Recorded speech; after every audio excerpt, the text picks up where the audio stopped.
Festive season is over and back to the grid. Goals have been set. To lose weight, recover from travel hangovers, credit cards, bills payments. The rush is back. Grandma Betty throws the Christmas shawl she was given by her daughter across her cold feet and stares into nothingness. Her memory flashes before her and a smile touches the edges of her lips. She immigrated to Canada for a better life. Her hopes soaring high to give her kids a better shot at life she never had. She worked 3 jobs and paid her taxes, saw the kids through college. Years passed, her nest now empty. The kids have all grown with families of their own and a life deficient of free time. Granny B is alone and lonely. She has all the time in the world but hardly anyone to spend it with. She calls one church member to keep her company. The phone rings and no answer, the friend too busy with her life.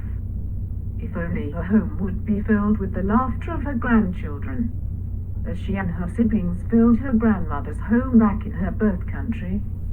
Granny B's grandchildren are too busy even when they visit, talking to friends on phone, Facebook and texting.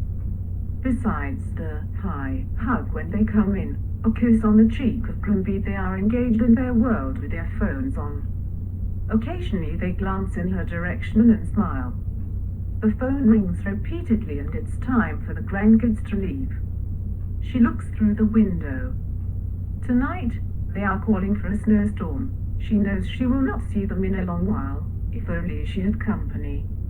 The snow falls and covers their footprints and their laughter too. She shakes her head in sadness and loneliness fills the room as she retreats to the corner of her living room. Living Hope Family Center understands and cares. People will not remember the buildings we built, nor the money we earned, but people will remember the lives we touched. Give your donation today and make a difference. Loneliness is a slow killer and cannot be medically diagnosed or treated.